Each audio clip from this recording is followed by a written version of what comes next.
Hello guys, and you're welcome back to Slick Academics. And in today's class, we are kicking up with classification of living things. Yeah, you might be wondering, who is this?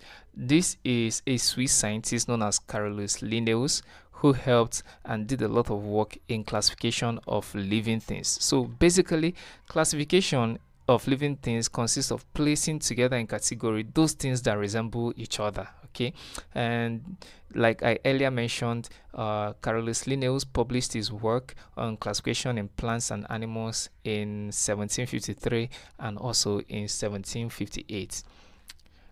And there are 7 groups or taxa used in classification of living things. These include the kingdom, which is the broadest kingdom, the broadest level. Then we have the phylum, we have the class, order, family, genus, and species.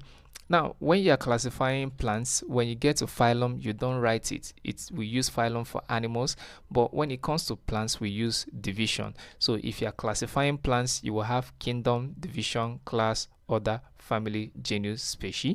And if you are classifying animals, we have kingdom, phylum, class, order, family, genus, species. All right. So the basic unit of classification of living things is actually the species, and the members of a species cannot interbreed with other members of another species. Rather, species only breed with species of their own kind. Okay, that in order to produce viable offsprings. An example of classification of things, we used the lion and the human. So for the kingdom under human, the kingdom, we have Animalia. All right, so this should be Animalia. Both the lion and the human are under kingdom Animalia. And under phylum, they are both under Chordata. Chordates means that they have a backbone. And we have class Mammalia, and under order we have, for the man, we are primates, that's animals with grasping fingers, and for the lions they are carnivora, that is flesh-eating animals.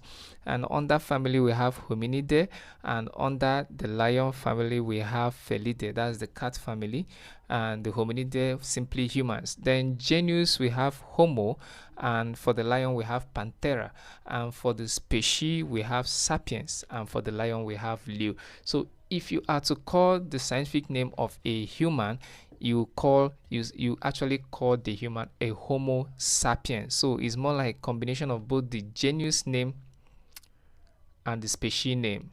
So this together is called the binomial nomenclature. Bi means two. All right, so binomial nomenclature, the two names, the genus name and the species name put together. And if you are to mention the scientific name of lion, we say it is Panthera leo. So you're also calling the genus name and the species name. Now, continuing from what I just said about binomial nomenclature, also Carolus Linnaeus helped us to introduce this system of naming organisms.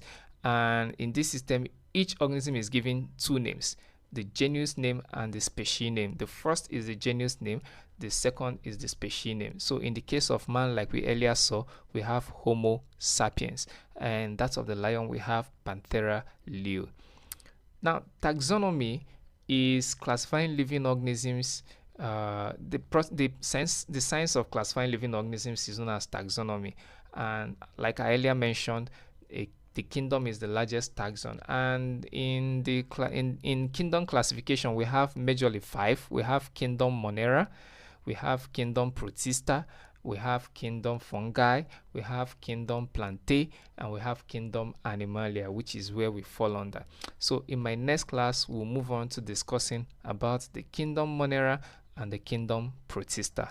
Thank you, and see you in my next class. Keep liking and sharing. Stay blessed.